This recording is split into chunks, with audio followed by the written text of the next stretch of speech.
Hello friends, welcome back to study with Gyan Prakash. तो इस video में हम लोग एलटी ग्रेड 2018 में जो पेपर आया था उसमें जीएस के कुल जो 30 प्रश्न पूछे गए थे उन्हीं प्रश्नों को यहाँ पर हल करेंगे। सभी प्रश्न यानी कि जो करंट अफेयर पूछा गया था उसको 2024 के परिप्रेक्ष्य में अपडेट कर दिया गया है और बाकी जो प्रश्न स्टैटिक के हैं उसमें भी कुछ आंकड़े बदल गए हैं। जैसे कि 2018 में जब ये परीक्षा हुई थी तो उस समय नेशनल फैमिली हेल्थ सर्वे जो हुआ था 4 नंबर का, अब 5वें नंबर का भी आ चुका है। तो हमने यहाँ पर डेटा को बिल्कुल अपडेट कर लिया है। देखो फ्रेंड्स, जो जानकारी मिल रही है उसके मुताबिक एलटी ग्रेड का जो नया विज्ञापन है ये बहुत ही जल्द जारी हो जाएगा 2024 में, लेकिन इस बार प्री के साथ साथ मेंस का भी प्रावधान करने की तैयारियां चल रही हैं। एग्जैक्टली आयोग ने ये प्रस्ताव सरकार के पास भेज दिया है। सरकार से अनुमति मिल जाएगी और उसके बाद आपका जो एलटी ग्रेड होगा इसमें प्री परीक्षा और मेन परीक्षा दोनों रहेगी। यानी कि प्री के बाद आपकी मुख्य परीक्षा होगी, उसके बाद आपका सिलेक्शन किया जाएगा, इंटरव्यू नहीं रहेगा। तो बात करते हैं 2018 के इस क्वेश्चन पेपर के बारे में, जिसमें कुल मिला के 150 प्रश्न पूछे गए थे। 2 घंटे का समय आपको मिला था। इसमें 30 प्रश्न जो थे वो जीएस से थे और आपका जो भी सब्जेक्ट होगा सब्जेक्ट से मिला के 120 प्रश्न पूछे गए थे। नेगेटिव मार्किंग थी कितनी थी? 1/3 थी। तो फिलहाल एक बात ध्यान रखिएगा कि जो सामान्य अध्ययन में प्रश्न पूछे गए थे इनका लेवल काफ़ी टफ था। 30 प्रश्नों में भी अगर आप देखें तो बहुत सारे लोग जो थे वो 12-13 प्रश्नों से ज़्यादा आगे बढ़ नहीं पाए थे। तो यहाँ पर जो पूरा क्वेश्चन पेपर है मैं आपको बताऊँगा, साथ ही साथ कुछ इंपॉर्टेंट टॉपिक हैं। और मैं जैसा कि मैंने आपको बताया कि यहाँ पर जो डेटा है वो बिल्कुल अपडेटेड मिलेगा आपको, यानी कि एग्ज़ाम में अगर ये प्रश्न रिपीट होता है तो आपके पास बिल्कुल लेटेस्ट इन्फॉर्मेशन रहेगी। तो दोस्तों आइए शुरू करते हैं। और आज का जो पहला क्वेश्चन है आप देख रहे हैं यहाँ पर कि ये सेंसस 2011 पर आधारित है। जनगणना 2011 है, ये अभी भी बहुत ही इंपॉर्टेंट है। आपको सारे प्रश्न सारे तथ्य याद रखने होंगे क्योंकि इससे प्रश्न डेफिनेटली बनेंगे। तो प्रश्न क्या पूछा गया था कि जनगणना वर्षों में किसे भारत में महाविभाजन का वर्ष कहा जाता है? महाविभाजन का वर्ष कहा गया है 1921 को। क्योंकि देखो ये जो 1911 से लेकर 1921 के बीच में भारत की जो जनसंख्या थी इसमें जो 10 की वृद्धि हुई थी ना, 10 की वृद्धि ये नेगेटिव में हुई थी, नेगेटिव में गई थी। कितनी गई थी? -0.31। लेकिन ये हल्के मत लेना, इससे भारत की जो जनसंख्या थी उसमें 77 लाख लोगों की कमी हो गई थी। तो इसीलिए 1921 को महाविभाजन का वर्ष घोषित किया गया है। अगला क्वेश्चन है आपका, SRI विधि संबंधित है, इसको श्री विधि के नाम से भी जानते हैं। हालांकि इसका जो उद्गम हुआ, इसकी जो खोज हुई थी वो भारत में नहीं हुई थी, लेकिन श्री विधि भारत में बहुत ही पॉपुलर है।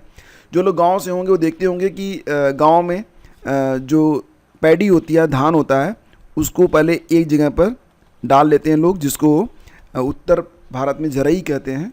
इसके बाद इसको उखाड़ा जाता है और एक एक करके बैठा दिया जाता है, तो उसमें से बहुत सारे जो धान के पौधे होते बनते हैं। तो इसी को कहते हैं SRI मेथड। ठीक है, तो ये धान से संबंधित है और इसकी खोज मेडागास्कर के एक पादरी थे, हेनरी डी लॉलिना। क्या नाम था? हेनरी डी लॉलिना उन्होंने की थी। तो इसका सही जवाब था ऑप्शन डी।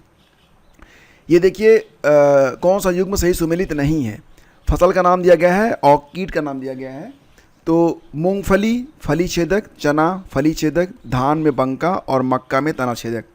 तो देखो दोस्तों, यहाँ पर जो आपका बंका कीट है ये धान से संबंधित है और इसका जो मतलब लिखित प्रमाण है वो आपको कृषि विभाग उत्तर प्रदेश की जो वेबसाइट है उस पर मिल जाएगा। मक्का में तना छेदक रोग लगता है और साथ ही साथ आप देखेंगे तो मूंगफली और फली छेदक में दोनों में एक ही दिया गया है। तो इसका उत्तर ए और बी में से कोई एक होना चाहिए था, लेकिन एग्जैक्टली इसका आंसर जो था वो ऑप्शन ए है, मूंगफली। ठीक है, विकल्प ए सही है। मक्का आलू मूंग के फसल चक्र सघनता कितनी होती है? मक्का आलू मूंग, तो देखो यहाँ पर पूछ रहे हैं rotation intensity of maize potato and mung bean is 300%। Option D correct है। अगला क्वेश्चन है, कौन सा युग्म सही सुमेलित नहीं है? सही सुमेलित नहीं है कौन सा? मूंगफली की फसल है कौशल, सही है।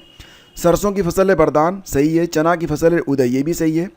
चमत्कार, चमत्कार जो है ना ये मटर की प्रजाति है, ध्यान दीजिएगा, इसलिए ये आपका गलत है और यही आपका आंसर था। अब यहाँ पर देखो आपको फोकस क्या करना है। आप देख रहे हैं कि एग्रीकल्चर पर आधारित जो प्रश्न हैं पूछे जा रहे हैं, फसल उनकी प्रजातियाँ क्या हैं, और भी बहुत सारे ऐसे प्रश्न हैं जो कि आपको मतलब काफ़ी डीपली आपको स्टडी करनी पड़ेगी अगर इन 30 प्रश्नों में से आपको 20 से अधिक प्रश्न करने हैं तो। फिलहाल आगे बढ़ते हैं। अगला क्वेश्चन है, निम्नलिखित में कौन सा रोग का प्रतिजैविक द्वारा निदान नहीं किया जा सकता? प्रतिजैविक मतलब एंटीबायोटिक से किस रोग का निदान नहीं हो सकता? तो देखो जो 6 रोग है ये बैक्टीरिया से होता है, टेटनस भी बैक्टीरिया से होता है, हैजा भी बैक्टीरिया से होता है, तो इस पर तो एंटीबायोटिक काम करेगा लेकिन खसरे पर काम नहीं करेगा। तो इसका उत्तर बनेगा ऑप्शन सी, खसरा। खसरे का जो वायरस होता है ना उसको क्या कहते हैं? खसरे का जो वायरस है उसको क्या कहते हैं? देखो इसको कहते हैं मार्बिली वायरस। क्या कहते हैं? मार्बिली वायरस, ठीक है। जबकि टेटनस के बारे में लोग कहते हैं कि वायरस होता है। टेटनस जो है ना ये बैक्टीरिया की वजह से होता है और इस बैक्टीरिया का नाम होता है क्लोस्ट्रीडियम टेटानी। क्या नाम है? Clostridium tetani. तो यहाँ पर जो ऑप्शन सी है ये खसरा, ये बिल्कुल सही होगा क्योंकि ये वायरस है और इसका निदान प्रतिजैविक एंटीबायोटिक से नहीं हो सकता है। अगला क्वेश्चन देखिए, निम्नलिखित युग्मों में कौन सा सही सुमेलित नहीं है? कौन सा है जो कि सही सुमेलित नहीं है? तो कंप्यूटर की खोज की गई थी चार्ल्स बेबेज के द्वारा, करेक्ट है। रेडियो की खोज चार्ल्स बेंज ने नहीं की थी। रेडियो की खोज कार्ल बेंज की जगह अगर यहाँ पर मार्कोनी होता तो ये सही होता। मार्कोनी ने खोज की थी रेडियो की, और कार्ल बेंज ने इन्होंने जो होता है ना पेट्रोलियम इंजन, उसकी खोज की थी। बैरोमीटर खोज की गई थी टारिसेली के द्वारा, सही है। और डायनामो की खोज की थी माइकल फैराडे ने, ये भी सही है। तो यहाँ पर जो आपका उत्तर है वो क्या है? ऑप्शन बी है। संचार उपग्रह सदैव कैसे रहते हैं? तो ये भू स्थिर रहते हैं, जियो स्टेशनरी रहते हैं, ठीक है। जो संचार उपग्रह होते हैं ये जियो स्टेशनरी होते हैं और भू स्थिर जो कक्षा होती है वो पृथ्वी से 36,000 किलोमीटर की जब ऊंचाई पर चली जाए, मतलब कोई चीज़ स्थापित हो जाती है तो पृथ्वी के साथ साथ जो है रोटेशन करने लगती है और इसे कहते हैं, क्या कहते हैं? भू स्थिर, जियो स्टेशनरी, ठीक है। इसके बाद देखो अगला क्वेश्चन होगा, निम्नलिखित पदार्थों में किसकी चालकता तापक्रम के साथ बढ़ती है?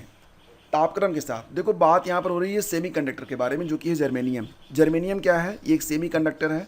इसका ताप बढ़ेगा तो चालकता बढ़ जाएगी, ताप घटेगा तो चालकता कम हो जाएगी।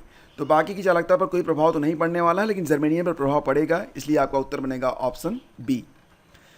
ये देखिए 3 क्वेश्चन हैं जो कि मैथ पर आधारित हैं। ऐसे प्रश्न भी पूछे गए थे, ये सोचिए आप। 2 करणी में 3 सेंटीमीटर भुजा वाले सम खटभुज का क्षेत्रफल क्या होगा? तो यहाँ पर क्या पूछ रहे हैं? हेक्सागन है जिसका एक साइड दिया गया है कितना? 2√3 सेंटीमीटर। तो मतलब जो हेक्सागन होता है ना उसमें क्या होता है? उसमें 6 इक्विलेटरल ट्रायंगल होते हैं। तो अगर हम एक ट्रायंगल का जो एरिया है उसको निकाल लें, कैसे निकालेंगे? 3√3/4 - 2√3, तो ये हो जाएगा आपका 3 करणी में 3 हो जाएगा। फिर इसमें आप 6 से मल्टीप्लाई कर देंगे तो पूरा एरिया आपको मिल जाएगा जो कि होगा 18 करणी में 3, ठीक है। ये आपका उत्तर बनेगा ऑप्शन डी। इसके बाद देखिए क्वेश्चन पूछा गया था, यदि 2x + 2/3 = 3 तो x³ + 1/x³ + 2 का मान कितना होगा? और इसके बाद एक क्वेश्चन था कि यदि द्विघाती समीकरण 2x² + px + 4 = 0 तो इसका मूल, अगर इसका मूल अल्फ़ा दिया गया है तो बीटा आपसे पूछा जा रहा था, ठीक है। तो इस प्रकार के प्रश्न पूछे गए थे, तो डिटेल में डिस्कस करेंगे इनको अलग वीडियो में। अगला क्वेश्चन है, मई 2018 में किस राज्य में सैन्य अभ्यास विजय प्रहार संपन्न हुआ था? देखो विजय प्रहार नामक जो सैन्य अभ्यास था ये केवल एक बार हुआ था, 2018 में राजस्थान में हुआ था, उसके बाद नहीं किया गया। तो इसका कोई लेटेस्ट अपडेटेड वर्जन तो नहीं है, तो ये डेटा बस यही काम करेगा। हाँ, ये याद रखिएगा कि राष्ट्रमंडल खेल 2018 के बारे में यहाँ पर प्रश्न पूछा गया था। अब इसको आप अपडेट कर लीजिए 2022 से, जो कि बर्मिंघम में हुआ था। इसको बर्मिंघम 2022 के नाम से भी जाना जाता है, बर्मिंघम इंग्लैंड में है। और इसमें क्या क्वेश्चन पूछा गया था कि राष्ट्रमंडल खेल 2018 में बैडमिंटन का महिला एकल खिताब ये जीता था साइना नेहवाल ने, ठीक है। अब हम अगर इसे बात करें यहाँ पर कॉमनवेल्थ गेम 2022 के बारे में, तो इसका आयोजन कहाँ पर हुआ था? बर्मिंघम में हुआ था, ठीक है। भारत ने कुल कितने पदक जीते थे? 61 जीते थे, जबकि 2018 वाले में 66 जीते थे। और एक प्रश्न और भी आ सकता है कि 2026 में जो कॉमनवेल्थ गेम होंगे कहाँ पर होंगे? तो ये ऑस्ट्रेलिया के विक्टोरिया में होंगे, ठीक है। इसके बाद देखिए विश्व प्रेस स्वतंत्रता सूचकांक 2018। अब 2018 का डेटा है तो ये तो आएगा नहीं। फिलहाल 2018 में जो विश्व प्रेस स्वतंत्रता सूचकांक हुआ था घोषित, उसमें भारत की रैंक कितनी थी? 138 थी। अब इसके बाद हर साल अपडेटेड डाल लेते हैं 2023 में और 2024 में। तो 2024 में 180 देशों में भारत की रैंक थी 159, ठीक है। और 2023 में कितनी थी? तो 161 थी। ये लेटेस्ट डेटा है भारत के बारे में। जबकि टॉप पर कौन था? नॉर्वे था टॉप पर, दूसरे स्थान पर था डेनमार्क और तीसरे स्थान पर था स्वीडन। ठीक है, ये 2024 में टॉप पर नॉर्वे, दूसरे स्थान पर डेनमार्क, तीसरे स्थान पर स्वीडन था। भारत की रैंक थी 159, कुल 180 देशों पर ये आंकड़े जो थे जारी हुए थे। विश्व प्रेस स्वतंत्रता सूचकांक, इसको कौन जारी करता है? ये आपके लिए क्वेश्चन है। चलो आगे बढ़ते हैं। निम्नलिखित में किस ग्रंथ में कहा गया कि वे जो संस्कृत भाषा शुद्ध नहीं बोल सकते थे उन्हें म्लेच्छ कहा जाता था? म्लेच्छ। तो देखो ये जो प्रश्न है इसका उत्तर क्या बनेगा? जो संस्कृत नहीं बोल सकते उन्हें कह देंगे आप म्लेच्छ। तो ये शतपथ ब्राह्मण, ऑप्शन डी इसका करेक्ट था। ठीक है, अगला क्वेश्चन देखिए। राजा और उनकी पत्नी का नाम पूछा गया था। चंद्रगुप्त प्रथम की जो पत्नी थी वो थी कुमार देवी। ठीक है, समुद्रगुप्त की पत्नी का नाम था दत्ता देवी, दत्ता देवी। चंद्रगुप्त द्वितीय की पत्नी का नाम क्या था? कुबेर नाग, कुबेर नाग। ठीक है, और कुमारगुप्त प्रथम की जो पत्नी थी उनका नाम था आनंद देवी। तो ये इसका सुमेल है। इसके बाद देखिए अगला क्वेश्चन कि अर्थशास्त्र पुस्तक के संदर्भ में निम्नलिखित में से कौन सा कथन सही है? सही के बारे में पूछ रहे हैं। तो पहला कथन है कि ये भारतीय राजशासन के संबंध में उपलब्ध प्राचीनतम उत्कृष्ट रचना है। तो आपको पता है कि ये रचना चाणक्य द्वारा की गई थी, तो ये बिल्कुल सही है। इस पुस्तक में मौर्य साम्राज्य या शासन तंत्र का कोई उल्लेख नहीं मिलता है। तो देखो क्या है ना कि भले ही इसकी रचना चाणक्य ने की है और चाणक्य ही मौर्य साम्राज्य का एक तरीके से संस्थापक माना जाता है, लेकिन वास्तव में जो अर्थशास्त्र लिखा गया है, किताब जो है, उसमें मौर्य साम्राज्य के बारे में कोई भी उल्लेख नहीं मिलता है। तो दोनों कथन यहाँ पर आपके सही हैं, मतलब विकल्प 1 और विकल्प 2 दोनों यहाँ पर आपके करेक्ट हैं। इसमें से किसने दिल्ली को विश्व के उत्कृष्टतम शहरों में से एक बताया है? तो इब्न बतूता ने। इब्न बतूता की जो किताब है उसका नाम है रहेला। और इब्न बतूता आया कहाँ से था? तो ये आया था मोरक्को से, याद रखना। दिल्ली का इसे काजी बनाया गया था किसके द्वारा? मोहम्मद तुगलक के द्वारा दिल्ली का इसे काजी बनाया गया था। और दिल्ली में कब आया था? तो ये आया था दिल्ली में आया था 1333 में। ठीक है, 1333 में आया था। तो ये इतने फैक्ट आपको इब्न बतूता के बारे में रटने हैं, याद करने हैं। अगला क्वेश्चन है, भारत में स्थानीय स्वायत्त शासन का जनक किसे कहा जाता है? स्थानीय स्वायत्त शासन का जनक कहा जाता है लॉर्ड रिपन को। लॉर्ड रिपन ने स्थानीय स्वायत्त शासन के बारे में 1882 में डिक्लेरेशन दिया था। तो ऑप्शन बी इसका बिल्कुल करेक्ट है। फिर है, भारत के राष्ट्रपति पर महाभियोग चलाने के लिए कम से कम कितने दिन पहले? तो 14 दिन पहले। और इसका जो उल्लेख है वो आर्टिकल 61 में दिया गया है, याद रखना। आपका अगला क्वेश्चन होगा, भारत में किसी राज्य के राज्यपाल को पद और गोपनीयता की शपथ कौन दिलवाता है? तो देखो, अगर राज्यपाल है, राज्य का राज्यपाल है, तो उसे पद और गोपनीयता की शपथ दिलवाएगा राज्य के उच्च न्यायालय का मुख्य न्यायाधीश। ठीक है, इसका उल्टा भी सत्य है, मतलब जो राज्य का उच्च न्यायालय के मुख्य न्यायाधीश होते हैं उनको शपथ कौन दिलाता है? तो राज्य के राज्यपाल दिलवाते हैं। राष्ट्रपति संस्तुति करते हैं लेकिन शपथ दिलवाते हैं राज्यपाल। तो ये याद रखना। अगला क्वेश्चन है कि हमारे संविधान के किस भाग में पंचायती राज के 3 सोपानों की व्यवस्था का विवेचन किया गया है? तो भाग 9 में किया गया है, आपको पता ही होगा। भारतीय संविधान के भाग 9 में अनुच्छेद 243 क से लेकर 243 ऋ तक पंचायती राज के 3 सोपानों का वर्णन किया गया है। तो यहाँ पर भाग 9 आपका सही होगा। निम्नलिखित में किस राज्य में तेल शोधनशाला नहीं है? तो ऑयल रिफाइनरीज कहाँ पर नहीं है? तो देखो दोस्तों, गुजरात में है। गुजरात में आपको याद होगा कोयली है, कोयली के अलावा वाडीनार और जामनगर हैं। केरल में जो कोच्चि है वहाँ पर भी कोच्चि तेल शोधनशाला है। पश्चिम बंगाल में हल्दिया है, हल्दिया। छत्तीसगढ़ में कोई नहीं है। तो ऑप्शन सी आपका करेक्ट है। कौन सी नदी ऑस्ट्रेलिया नदी में नहीं बहती है? कौन सी नदी ऑस्ट्रेलिया में नहीं बहती है?